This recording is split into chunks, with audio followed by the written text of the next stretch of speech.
Bien, bonjour à tous, merci de regarder cette vidéo. Nous sommes aujourd'hui lundi 12 février 2024. Donc je fais cette vidéo qui est la leçon 28 sur le moteur électrique. Voilà, donc tout savoir avant de remplacer son moteur. Pourquoi c'est important de regarder cette vidéo? Pourquoi c'est important de savoir les prérequis avant de remplacer un moteur? Déjà parce que si tu regardes cette vidéo, c'est que tu es intéressé par la maintenance ou que tu es un étudiant en maintenance ou tu es même un technicien, un professionnel. Et donc à un moment donné, dans ton exercice, dans l'exercice de ton métier, tu auras à remplacer un moteur électrique. Voilà, tu le remplaceras pour plusieurs raisons. Voilà, mais l'essentiel c'est de faire fonctionner donc ton outil de production. Et donc tu seras appelé à le remplacer. Et donc c'est important de savoir les prérequis, de tout savoir avant de remplacer un moteur électrique. Ça c'est le premier point. Le deuxième point, c'est que la finalité, ce n'est pas le remplacement. Parce que tu peux remplacer un moteur électrique et après le remplacer, il ne fonctionne pas comme tu souhaites. Donc il y aura d'autres choses à savoir après avoir remplacé ton moteur électrique. Voilà. Et ensuite, il y aura une chose à savoir en matière de, euh, de consignation écrite, en matière d'information à savoir parce que tu as remplacé aujourd'hui. Nul n'est irremplaçable. Peut-être tu partiras, peut-être tu ne partiras pas et un de tes collègues viendra travailler à ta place. Donc c'est important de savoir ce qui a été fait et c'est important de savoir ce qui a été mis en place. Voilà, donc tout savoir avant de remplacer son moteur électrique, c'est la thématique du jour. Si tu es habitué à regarder donc les vidéos YouTube, merci de partager, merci de liker, merci de t'abonner et surtout à la fin de la vidéo, laisse un commentaire si tu as aimé ou si tu n'as pas aimé la vidéo. C'est important de laisser le commentaire parce qu'il permettra donc d'améliorer les rendus que nous faisons. C'est important de laisser le commentaire parce que peut-être que tu as des questions que tu te poses. Peut-être il y a des choses qui n'ont pas été correctement dites. La perfection n'est pas de ce monde.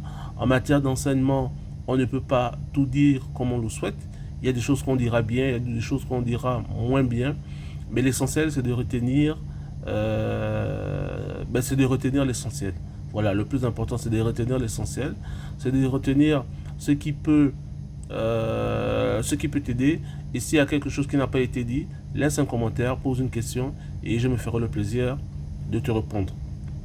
Alors le moteur électrique, tout savoir avant de le remplacer, c'est parti. Alors donc avant de remplacer ton moteur électrique, tu partiras certainement d'un diagnostic. Tu partiras d'un diagnostic parce que tu ne vas pas simplement aller remplacer un moteur pour le remplacer. Il faut bien un diagnostic qui t'oriente et qui te dise qu'à un certain moment, à ce moment précis, tu as besoin de remplacer un moteur électrique. Alors moi, par expérience,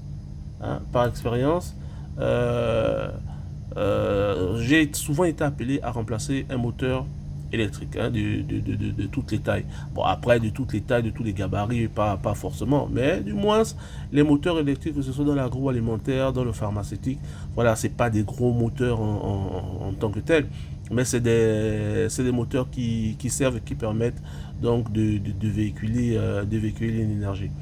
Alors, l'une des raisons pour remplacer un moteur électrique, peut-être que ton moteur, il ne marche pas. Voilà, peut-être ton moteur, il ne marche pas. Lorsque tu appuies sur ton bouton marche, au lieu de démarrer, il ne démarre pas. Voilà. Il n'y a rien de... Il n'y a rien voilà, il n'y a rien d'anormal. Mais lorsque tu démarres, il ne fonctionne pas. Tout est bien enclenché, il ne démarre pas, tu as fait toutes les vérifications d'usage, mais tu te rends compte que le moteur ne démarre pas et pourtant tu as bien la tension. Donc, tu seras amené à le remplacer. Tu peux avoir ton disjoncteur moteur qui saute tout le temps. Hein? Comme on dit, ça disjoncte. Voilà, donc tu peux avoir ton moteur qui disjoncte. Tu essaies de réarmer, il disjoncte, tu essaies de réarmer, il disjoncte. Tu essaies de mettre ton moteur en marche, il disjoncte. Voilà. Donc ça peut être l'une des raisons pour lesquelles tu seras amené à remplacer ton moteur électrique. Tu peux avoir les performances de ton moteur électrique qui diminuent. C'est-à-dire, tu peux avoir la pression, tu peux avoir la vitesse. Voilà, tout ça, c'est des performances, hein, c'est des indicateurs de performance de ton moteur qui, lorsque tu fais ce qu'on appelle un monitoring quotidien, tu peux voir effectivement que les performances diminuent. Et donc, ça peut être l'une des raisons qui peuvent t'emmener à envisager son remplacement. Ton moteur qui a été installé à un certain moment donné ne convient plus, c'est-à-dire les performances et le process ne permettent plus d'utiliser ce moteur électrique. Peut-être que tu avais un moteur d'une certaine puissance, okay, d'une certaine pression, d'une certaine vitesse, voilà.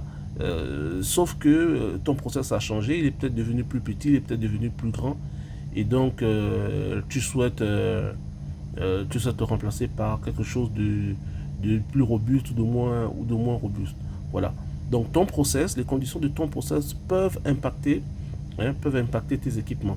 Donc tu seras peut-être appelé à revoir un peu ton design, mais souvent on revoit à la hausse. Voilà, on revoit en améliorant. Voilà. Et puis tu peux avoir d'autres raisons, hein, qui peuvent être des vibrations. Peut-être tu as un moteur qui vibre anormalement. Voilà. Là aussi tu feras du monitoring, hein, pour contrôler les vibrations. Tu feras des monitorings peut-être tous les mois, tous les trimestres. Voilà. Peut-être la corrosion. Peut-être les parties, voilà, ces parties métalliques là, les caches, tout ça, peut-être c'est corrodé. Voilà. Peut-être au niveau du cache du bornet ici, c'est corrodé. Voilà. Donc ça peut être des raisons, hein, qui peuvent te pousser à remplacer ton moteur électrique. Peut-être au niveau des fixations ici, c'est corrodé. Et donc le laisser fonctionner en l'état reviendra donc à enregistrer des vibrations, ok, enregistrer des vibrations qui pourront te casser ton moteur à un moment où tu ne t'y attends pas. Voilà, donc pour des questions de corrosion, effectivement, tu peux être amené à remplacer ton moteur électrique. Ensuite, tu peux avoir le bruit. Voilà, ton moteur, lorsqu'il tourne, il est très bruyant. Voilà, il est très bruyant. Voilà, donc ça, au niveau du bruit, ces signes, souvent ces signes de roulement.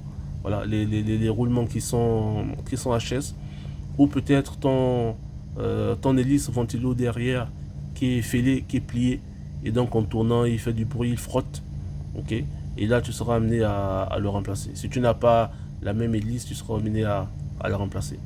Voilà, donc tu as le bruit. Tu peux aussi avoir, j'ai mis 3 points, hein, etc.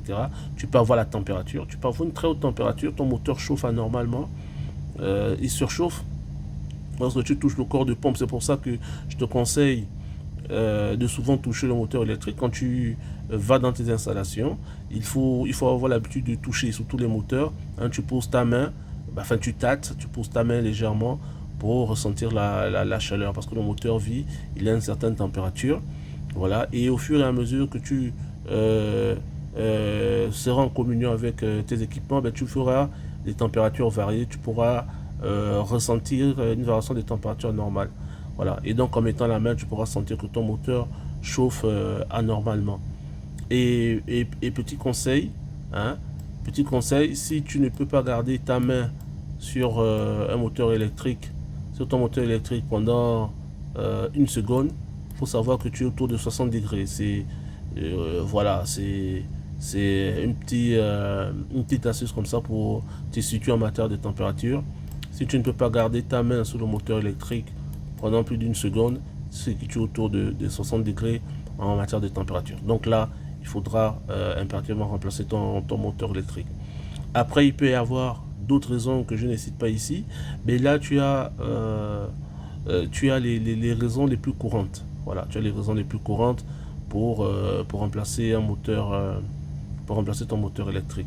Donc ton moteur peut-être il démarre pas, peut-être il a pris de l'eau, hein, peut-être il a pris de l'eau, ton moteur disjoncte, hein, il a pris de l'eau, il disjoncte, ou peut-être tu as tes enroulements qui sont en contact. Voilà, les performances de ton moteur diminuent. Voilà, les performances diminuent au fur et à mesure. Ton moteur est installé dans un environnement qui ne convient plus. parce qu'il y a eu des modifications de process et autres, donc il faudra peut-être le remplacer. Tu as peut-être d'autres raisons telles que les vibrations, la corrosion, le bruit, la température. Voilà, ça peut être des choses qui peuvent faire en sorte que... ou peut-être par exemple, tu peux avoir un moteur dans des conditions secs, des conditions secs ou sèches au départ, et ensuite la zone devient humide, donc peut-être l'indice de protection de ton moteur, ce qu'on appelle l'IP, d'ailleurs on fera une vidéo là-dessus. Peut-être l'indice de protection ne convient plus, et donc il te faudra remplacer ton moteur. Alors, ici tu as quelques applications de moteur, tu as quelques exemples de moteurs ici. Voilà.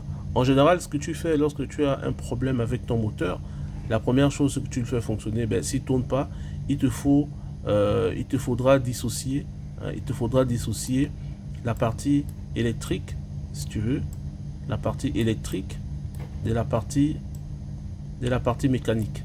Voilà.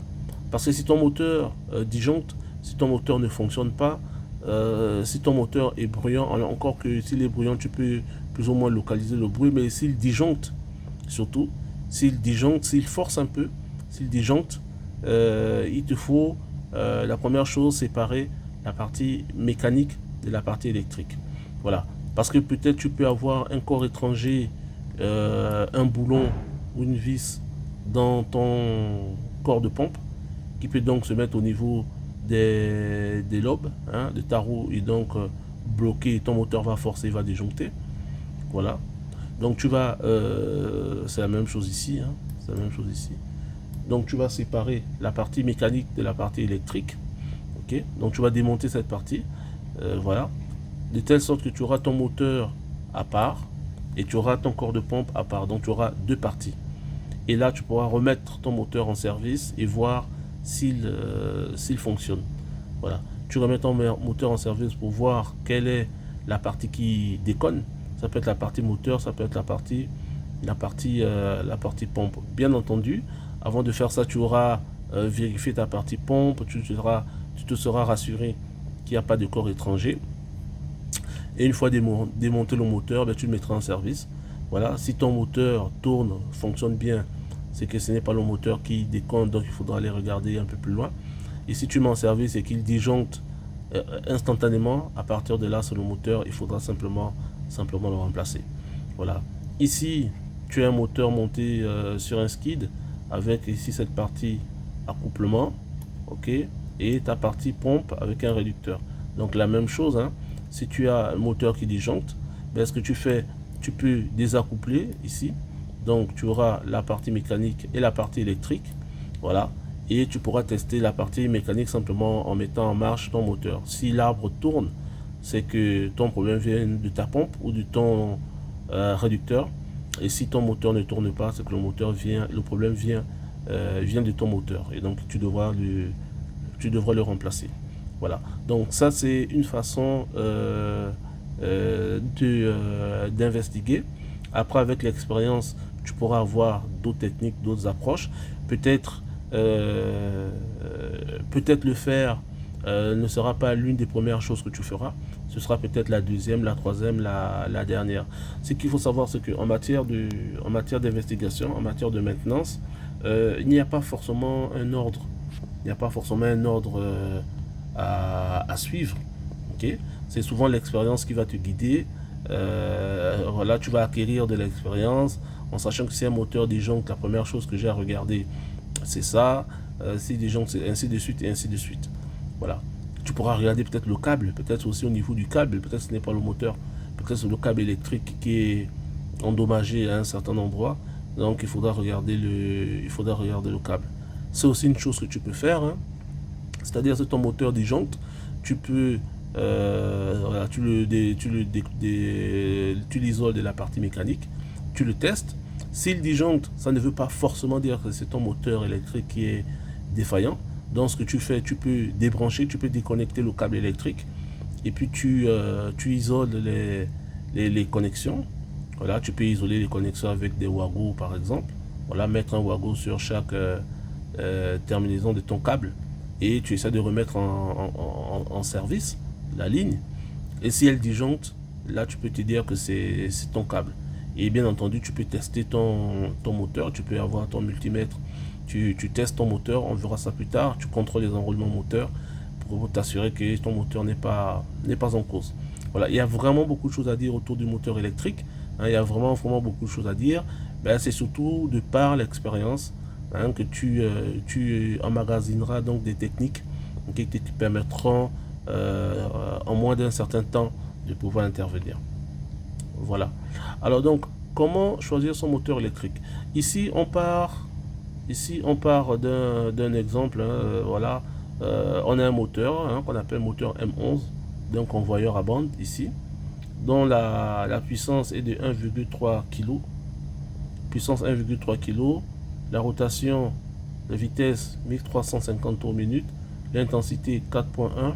Cosinus phi 0,83. Un moteur triphasique, j'entends. Voilà, donc tu as ton moteur triphasique. Et donc l'idée c'est de le remplacer. Voilà, on veut le remplacer parce que ce moteur est défaillant. Donc nous on a ces caractéristiques 1.3, 1350, 4.1 en ampères et le cosinus phi 0,83. Donc avant de remplacer ton moteur électrique, ça ce sont les éléments qui doivent te guider. Ce sont les paramètres que tu dois retrouver plus ou moins sur la nouvelle plaque signalétique que tu auras à sélectionner. Voilà. La puissance, la vitesse et l'intensité. Encore que l'intensité se règle, mais il te faut une puissance et une vitesse qui se rapprochent des caractéristiques du moteur que tu remplaces. Parce que ton moteur il a une certaine fonction et il faut se rapprocher au plus proche de ces caractéristiques pour que ton process soit dans les mêmes conditions. Par exemple, tu vas avoir cette plaque signalétique, le roi sonneur, et tu vas avoir la puissance en kilowatts ici, tu vas avoir 0,37. Toi, tu as une puissance de 1.3 que tu cherches et tu as un moteur dans ton stock à 0,37. Lui, tu ne vas pas déjà le prendre, tu vas le mettre de côté parce que la puissance ne convient pas. Et pourtant, tu vois, la vitesse, on est à 1390 sur la nouvelle plaque. Et sur toi, ta plaque, c'est 1350. Mais comme la puissance ne convient pas, tu ne vas pas utiliser ce moteur. Tu prends le deuxième, ici en bas, le roi sonneur. Tu vois, la puissance est à 1.5. Toi, tu as 1.3. La rotation 1440. Toi, tu es à 1350, tu peux te dire ok, ce moteur je le garde. Tu regardes par exemple celui-là, ok, tu vois une puissance à 0,55, hein, tu vois une puissance à 0,55 ici pour ce moteur asynchrone, la puissance à 0,55, rotation tour minute 930, ce moteur tu ne le prendras pas, voilà, pour ton convoyeur. Ici, le roi sonneur, tu as une puissance à 11 kg, tour minute 1445. Lui, tu ne le prendras pas parce qu'il est trop puissant. Voilà. Et lui, on ne voit pas bien. Bon, bref, tu l'auras compris, on prendra le moteur ayant des caractéristiques qui se rapprochent de ce qu'on a. Voilà, de ce qu'on avait. Ce sera un changement quasi like for like, dont les caractéristiques se rapprochent de ce qu'on a. Donc on avait sur notre moteur 1.3, on va prendre un moteur de 1.5. On avait une vitesse à 1350, on va prendre une vitesse à 1440, légèrement un peu plus au-dessus. Voilà. Une intensité, nous on avait 4.1, notre moteur il est à 3,84, il est en 400 volts. Ok, vitesse, intensité triphasée normalisée. Ok. C'est bon, 50 Hz, 50 Hz. Voilà.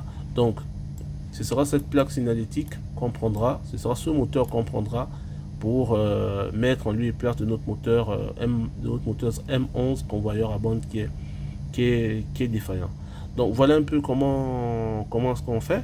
Ensuite, on ne va pas juste se limiter à la plaque signalétique, on va aussi se limiter aux pattes de fixation, à la fixation du moteur.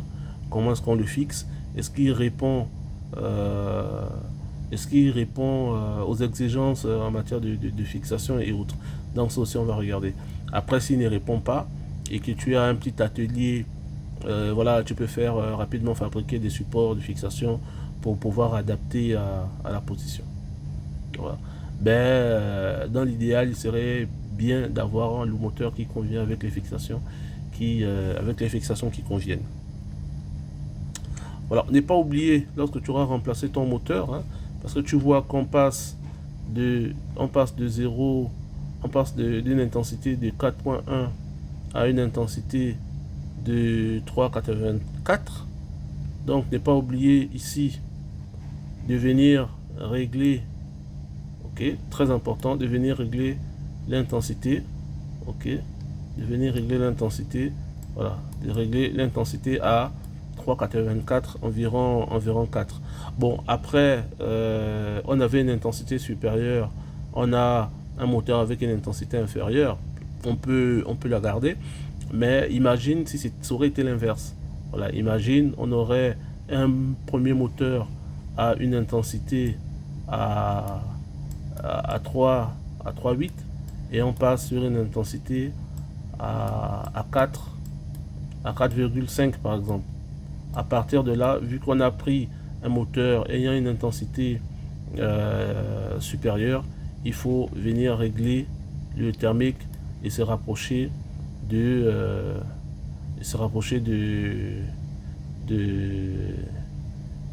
cette intensité là.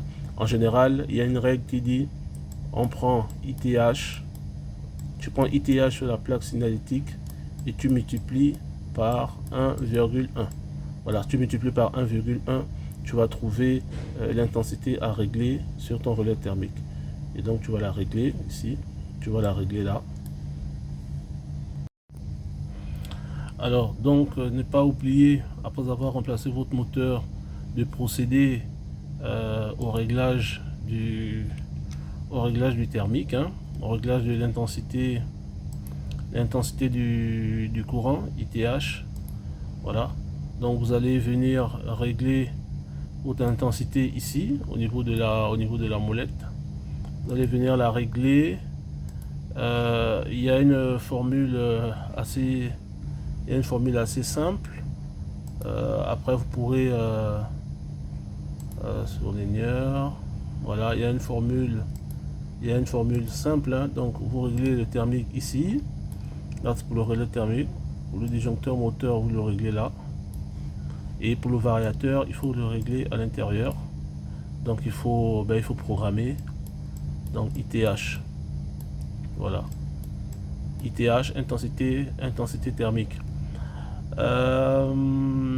Donc comme je disais, si on partait d'un moteur de 3 ampères vers un moteur de 4,5, ok, donc à partir de cet instant il faut régler le thermique.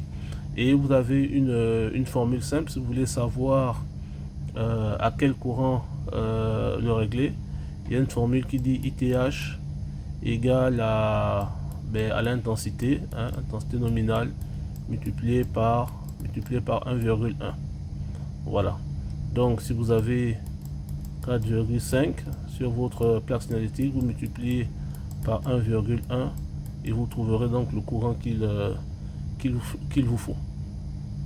Alors vous trouverez le courant qu'il vous faut pour avoir pour pouvoir régler. Voilà, donc je viens d'effectuer en off le calcul. Hein, je viens d'effectuer le calcul en off pour vous. Donc si on a ITH qui est égal à l'intensité nominale multipliée par 1,1, voilà. Donc pour une intensité nominale de 4,5, vous multipliez par 1,1, vous allez retrouver 4,95. Voilà, vous allez retrouver 4,95 ampères. Voilà. Donc vous devez ici régler à 4,95. Donc sensiblement 5 ampères. Voilà. Sensiblement 5 ampères. Voilà. Donc si sur votre plaque signalétique vous êtes à 4,5, sur votre disjoncteur moteur ou sur votre relais thermique, vous devez le régler pour 5 ampères. Voilà, vous devez le régler pour 5 ampères. Donc voilà. Et dans le variateur aussi, hein, vous allez dans le programme du variateur, vous mettez ITH à 5 ampères. Voilà. Ne pas aussi oublier de mettre la vitesse, hein, RPM, la vitesse. On était à 1300. On est à 1300, vous devez la mettre à 1440 pour être en phase avec votre plaque signalétique. Donc il n'y a pas que ça à régler. Vous devez aussi aller dans le schéma, parce que dans le schéma vous avez votre moteur triphasé ici M1, ok, supposons que c'est M11 ici, voilà, et donc vous devez modifier aussi les caractéristiques.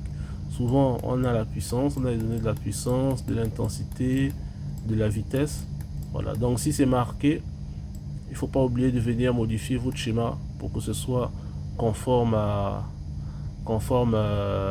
la réalité sur le site. La même chose, hein, pour vos disjoncteurs moteurs ITH, voilà, vous devez marquer 5 ampères. Voilà, vous devez marquer 5 ampères. Après, attention aux modifications trop importantes, parce que si vous prenez des moteurs de plus en plus puissants, il ne va pas simplement pas falloir changer l'intensité de votre thermique. Il va falloir aussi peut-être modifier les sections de câbles. Donc voilà, modifier les sections de câbles, modifier les contacteurs, ainsi de suite. Donc il faut faire attention à ça. Mais ça, on pourra en parler plus tard. Pour l'instant, vous savez quasiment tout ce qu'il faut savoir sur le moteur électrique. Alors, que retenir? Ben, il faut retenir que dans votre progression, hein, dans votre développement professionnel, vous aurez à remplacer des moteurs. Vous aurez à remplacer des moteurs, mais pour les remplacer, il faut faire un diagnostic. Et que ce diagnostic doit être fait de façon minutieuse. Voilà. Les raisons qui peuvent faire en sorte que vous remplacez un moteur, ça peut être le bruit par exemple. Vous pouvez avoir un moteur qui est très bruyant. Très bruyant égale roulement endommagé.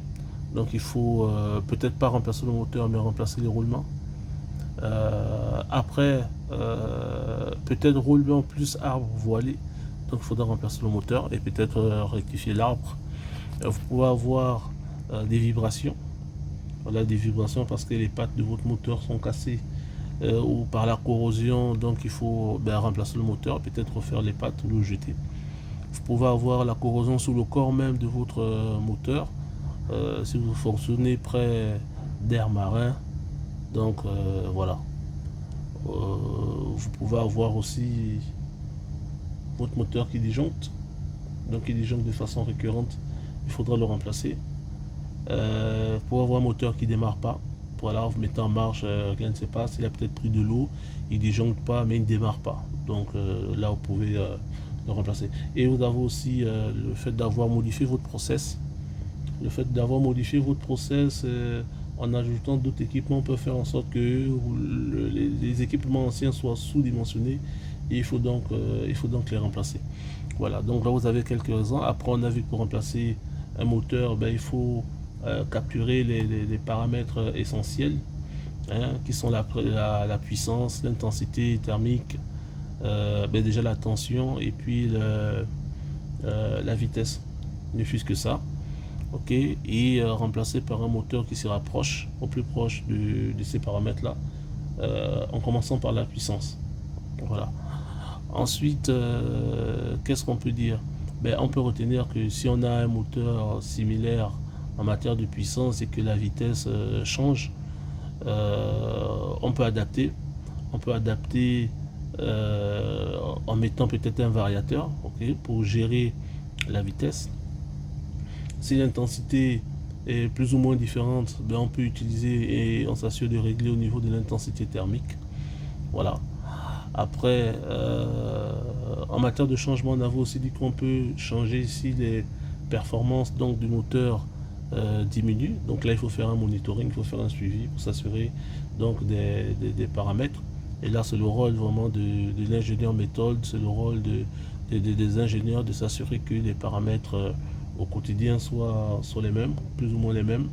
Et si on commence à décroître, il faut prévoir peut-être une investigation et un remplacement derrière. Voilà. Donc on disait qu'à l'issue du remplacement du moteur, ben, il faut modifier l'intensité thermique. Voilà, on n'est pas obligé de modifier. Et la formule euh, euh, qui permet d'avoir l'intensité thermique à régler, c'est intensité nominale fois multiplié par 1.1. Voilà, ça vous donne plus ou moins une idée assez claire. Voilà, et que pour 4.5 ampères, si on multiplie par 1.1, on est à 4,95, donc plus ou moins 5. Vous pourrez donc mettre 5 ampères sur votre thermique. Et n'est pas oublié de modifier vos schémas, vos plans schéma électriques en conséquence pour marquer ce que vous avez sur le terrain en termes de puissance, de vitesse, d'intensité. Voilà, ça c'est important. Et éviter aussi trop de changements abstraits, trop de changements au-delà de ce qui est acceptable, sinon vous allez impacter tout votre, euh, tout votre process. C'est pour ça que les changements doivent être contrôlés. Voilà donc ce que j'avais pour vous aujourd'hui euh, sur le moteur électrique. Ok, sur le moteur électrique. Tout savoir avant de le remplacer. Donc je pense que là vous savez tout. Je ne suis pas allé dans les détails en matière de procédure, en matière de, pour ceux qui veulent avoir plus d'informations en matière de procédure, en matière de diagnostic poussé, ce n'était pas l'objet. L'objet c'était juste de vous mettre sur la table quelques éléments qui pourront être complétés par votre pratique sur le terrain, par les discussions avec des collègues les plus anciens qui ont une expérience et qui, de par leur passé, de par l'habitude, ont acquis certaines techniques, certaines méthodes pour pouvoir aller vers le remplacement d'un moteur électrique. Voilà. Donc ici, il s'agissait de vous donner quelques informations. Ok, quelques informations, de vous partager quelques techniques hein, qui pourront vous aider. Voilà donc ce que j'avais pour vous. Merci de vous abonner à la chaîne YouTube. Merci de liker, merci de partager. Et merci de laisser un commentaire si vous avez aimé ou si vous n'avez pas aimé. Allez, salut, à la prochaine.